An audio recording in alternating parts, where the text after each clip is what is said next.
right. Thanks for tuning in today to All Things Division III Soccer with Simple Coach and Jackie. I am Simple Coach. And that there is the Queen, Jackie. Really do appreciate you tuning into this episode of Injured Time. I think it's going to be a little bit of a banger.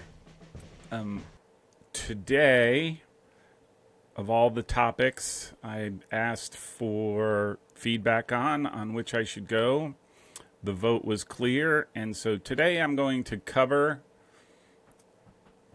MLS/Academy soccer and the purpose and what I think the results are.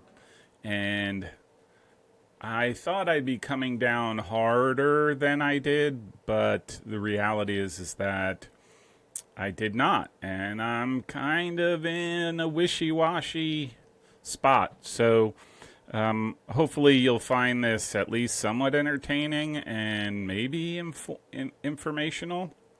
And and so let's roll with it. All right, so let me state the obvious, or what I think is the obvious. First of all, I am not opposed to soccer or how soccer should be structured, or I really don't put much thought into it. We are where we are, and we look to make improvements. And so, and not to mention, I just love the game. So, second, I am not opposed to the concept of academy soccer. I think there has to be a avenue, a channel, a course to pursue for our best and brightest.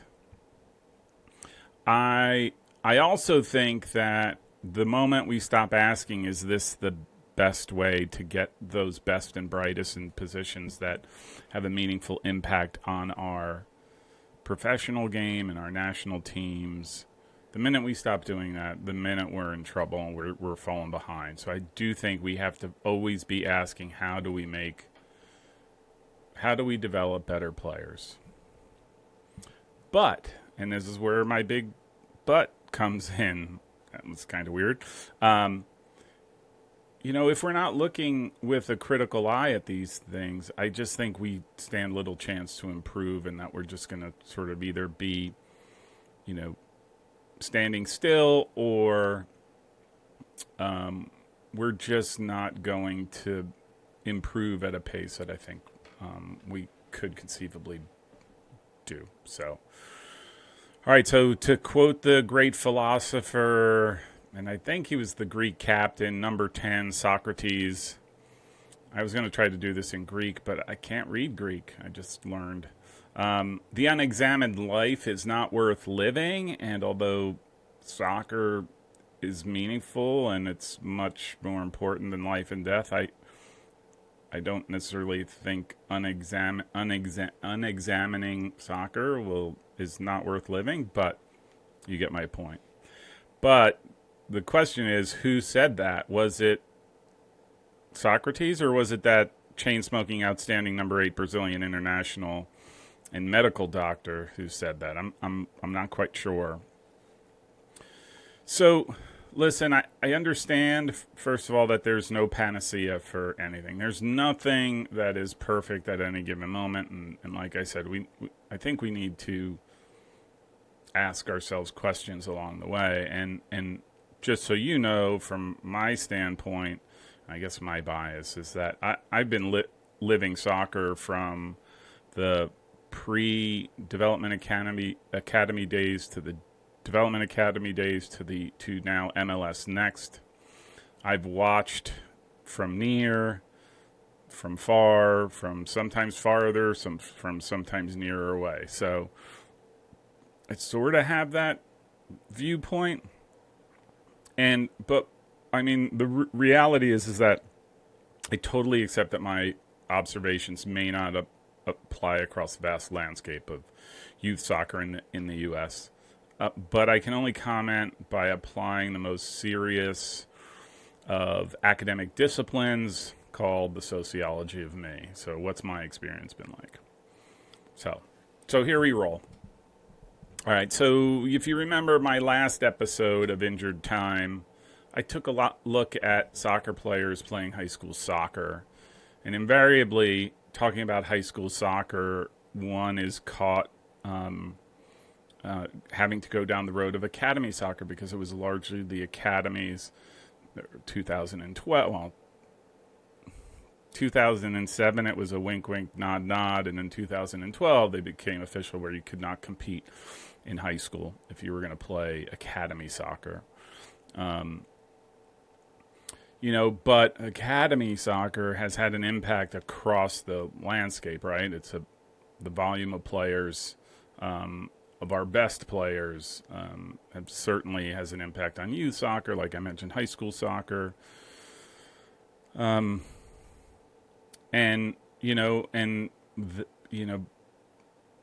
That impact has been because we've taken our best of what we think are best that we have to offer from a soccer perspective, concentrated on in one league, and promise them, at least I put in quotes, promised, some sort of path to pro more than the reality of it. And so I think that's where my biggest issue is. So and so if the way I decided I'm approaching this is, we've been playing academy, I'm just going to use that broadly, that includes MLSNext, for 15 years. And so we should have a good sense as to how that's all working, right? Like I think that's a fair amount of time. I mean, that's realistically 2 cycles of players starting at 10 years old. I mean, you just think of the generations of players that have sort of had a good chunk of their experience in this academy system. So what are the results? And that's sort of what I've been asking myself.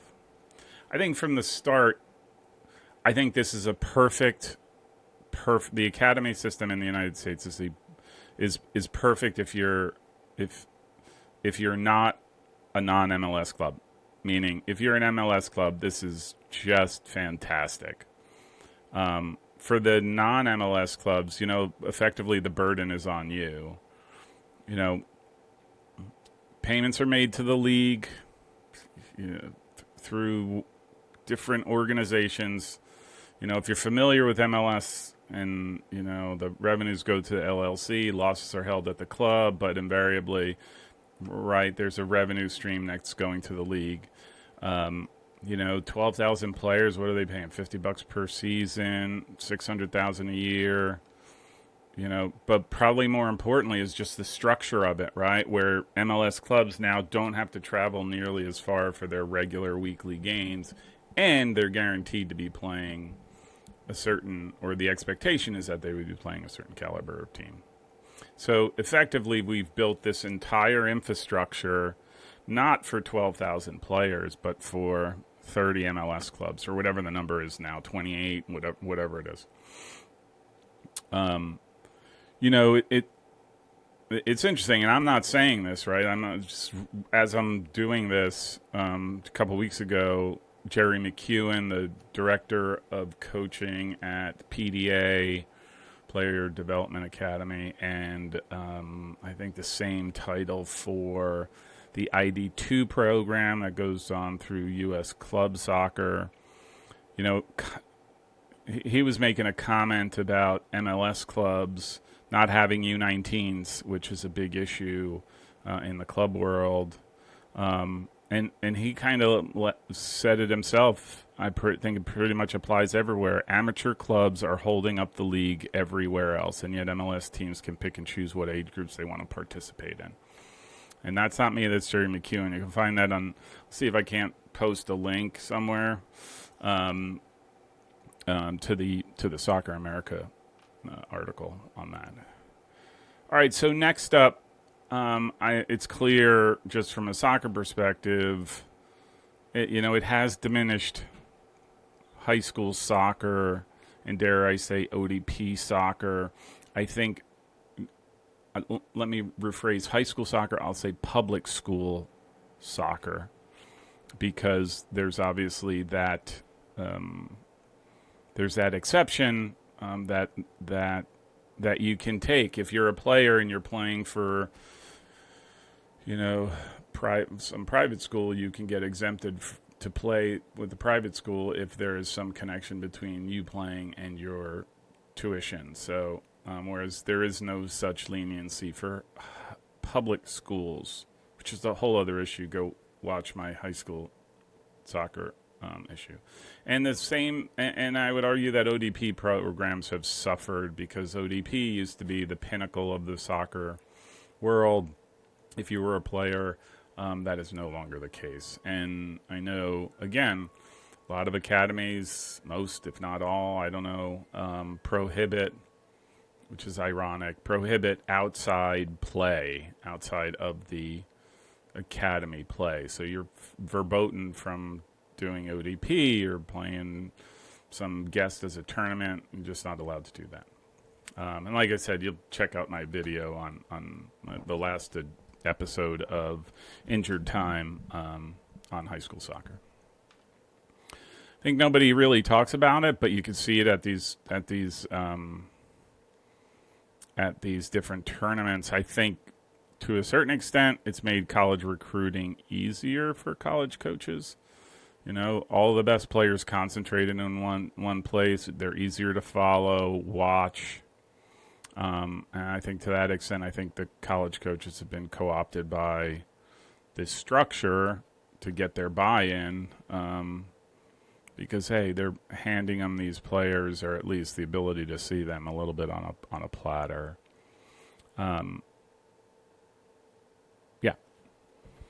I also think something that we don't talk about, right, is just how aspirational this all is. So if you're not an MLS club, right, you're capturing players into the academy system based on hope rather than reality, just because of the numbers game. There's only a handful of players that will make it to professional soccer, and maybe a little bit more than a handful will make it to college soccer. And I think, right, there needs to be, for the amount of time devoted and again, sort of what you're restricted to do, and is this worthy?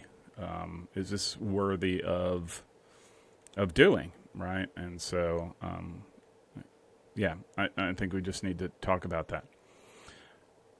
Something else that's always bothered me, and I'm not sure.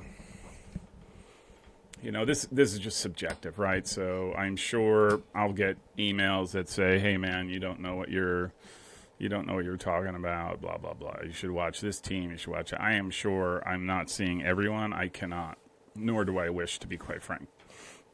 But I think the academy system has I've said it before, so I'll say it again, has made youth soccer or our soccer players downright robotic. I think players lack the imagination, the resilience, a lot of times the grit, and the flexibility to play within circumstances that are less than ideal. And I think we need that. I think that's what gives us some sense that we are progressing, right? Instead, we're effectively creating a bunch of players, and I'd argue the U20s were case in point. There's some hopeful signs, and then I just look at American players and on the national team. To me, they're all interchangeable for the most part, right? You can, there's no difference between a back and a winger and a midfielder and a center back. Like there's no, not in terms of like size or anything, speed, but the soccer effectively is, to me, looks the same. And I think that's the most disheartening thing. And It's interesting because if you watch the other videos that I do a lot of interviews, and early on, not early on, but probably up until a few months ago, where it just sort of seemed I was getting the same answer. I asked almost every coach that I interviewed who've been around.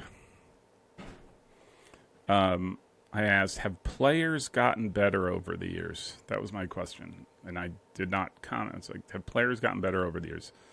Most would answer something along the lines of like, yes and no. So they have access to so much soccer, but they lack the grit. They're better technically, but lack tactical acumen. And where does that come from? Again, we're looking at the elite of the elite, so including college players, and they're seeing a much broader sample of these better soccer players, whether it's academy or the elite ECNL type players, and they're saying that. That's not me. This is the other one I started to ask. Has it made soccer better? Maybe. Has it made players better? Maybe. Does that mean we're developing players to become better, or are they just surrounded by the best players? And I would think that after 15 years there would be some indication that it was better. And I'm not so sure. I'm not so sure that I see that. I think obviously the game has changed, and I'll be the first to admit. But do I think we've gotten better? No. And again, there's the academy, but to me the end result is, who are these players that end up on, right, MLS teams, which is what the whole intent is, to sort of usher in these players to get to that level. And to me, the numbers are startling, right? Like, and I think I talk about them a little bit. Yeah, I'll talk about those in a little bit. But so look, the trend lines are positive. There's more players going into and being picked in the super draft. Do they end up in MLS teams invariably? Not really.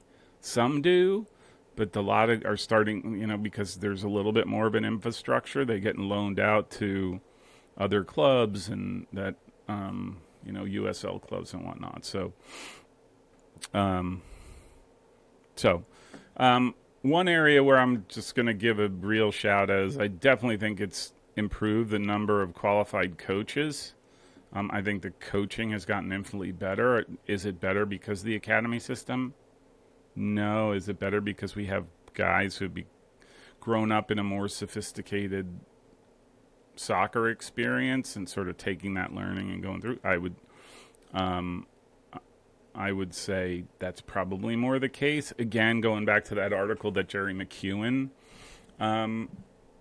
was interviewed in Soccer America, this is what he says. The academy structure that I'll say has continued with MLSNext has helped the game immensely in terms of accountability for coaching and raising the standards of club play. I'm not going to disagree with you there. I think that funny thing is again, just sort of tying pieces together. You have coaching requirements if you're going to be able to coach in MLS, in the academy, MLSNext. So you have to get licensed. And I mean, I'm not saying this either. U.S. soccer has created this little cottage industry around coaching licenses, and aside from time, which again, time invested is dollar spent, whether you realize it or not, but and they cost more and more as you go up through the ranks, so you legitimately could end up paying $15,000-$20,000 all in from travel and all the work necessary to get to your A license or the pro license. hey, I'm a capitalist, so I don't begrudge anybody to do that, but I think it's something that we need to be aware of. And and and I tried to think, well, is it that big of a deal? Fiscal year 2022, U.S. Soccer's audited financial statements, and I think I have it somewhere here, identified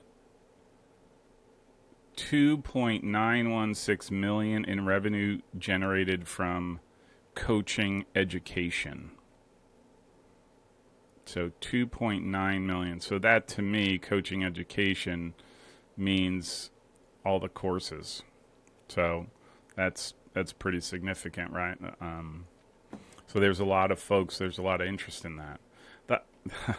I mean, the irony of it is, because I look through this stuff and I get all geeky about it. But conversely, they supposedly spent 4.4 million or 4.5 million on coaching programs. So even under that structure, they're still losing money, which befuddles me. But what do I know?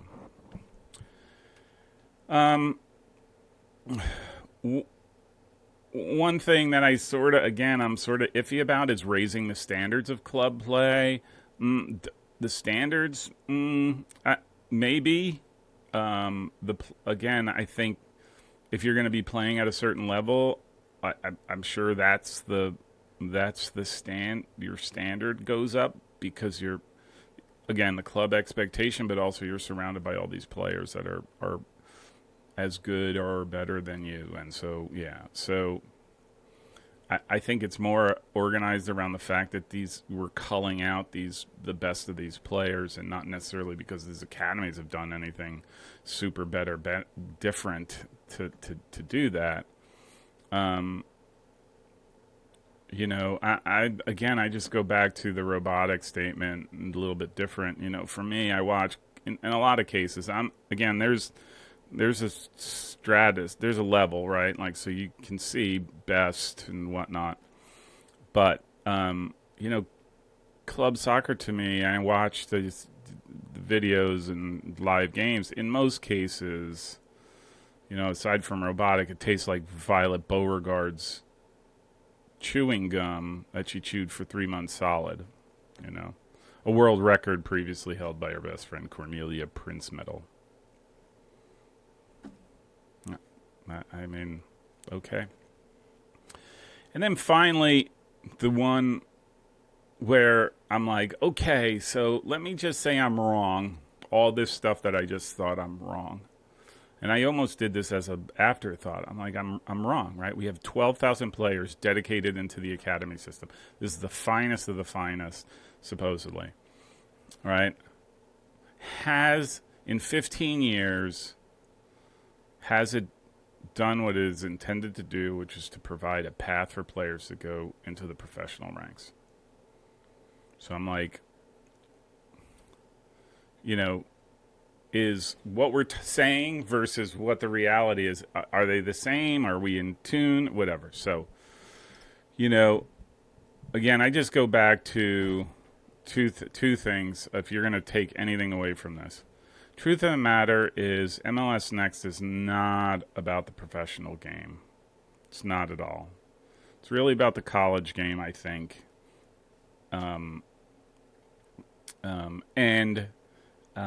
It's really about providing an easy structure for MLS Academy teams to play without having to go crazy travel across the country.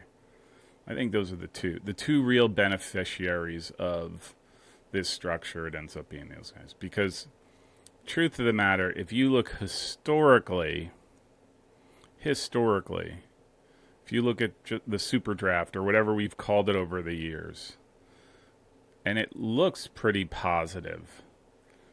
Since 2007, on average, 27 players a year have been drafted and landed at least made it onto a MLS roster.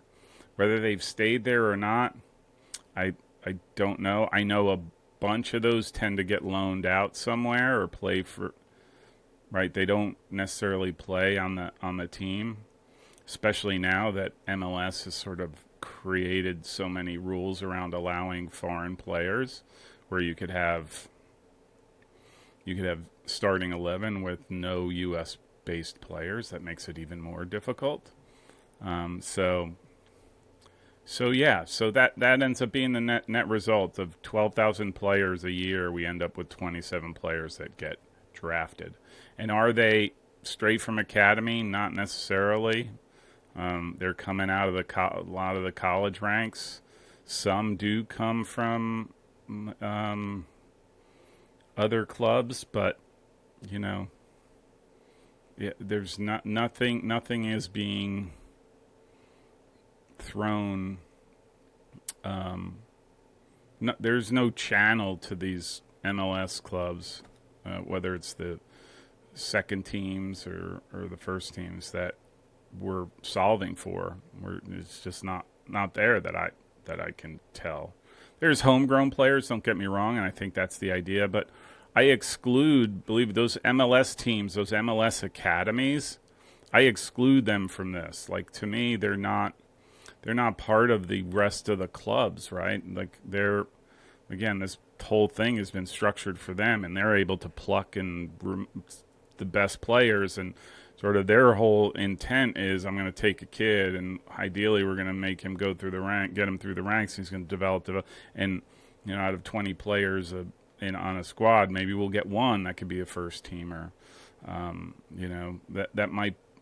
That does happen, but again, that's their purpose. I get that is their sole purpose, but double elite, gold club somewhere, that's not their purpose, right? That's not their objective. So, all right. So with that's my opinion. That's sort of what I think of academy soccer.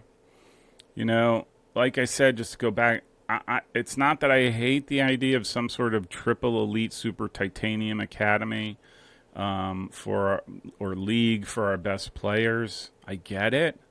But I have to ask, is it organized in the best way possible? And ultimately, is it serving the kids that go through it? And honestly, I'm certainly not too sure. And I'll just leave you with this. I just think too, like, it drains the passion out of a lot of players, which I think is ultimately really sad. So with that, thanks for tuning in. I hope you enjoyed this edition of Injured Time. I'll put up another poll on Twitter to see what subjects I should do next.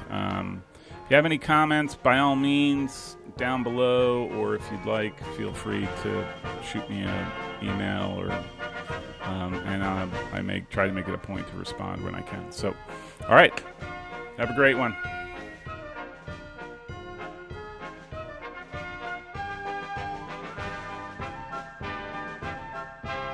If you like this show, make sure you subscribe so you don't miss future episodes. You can also find me on anti-social media on Facebook, Twitter, and Instagram. Thanks. This is a message from my Chief Marketing Officer. I think this keeps him happy.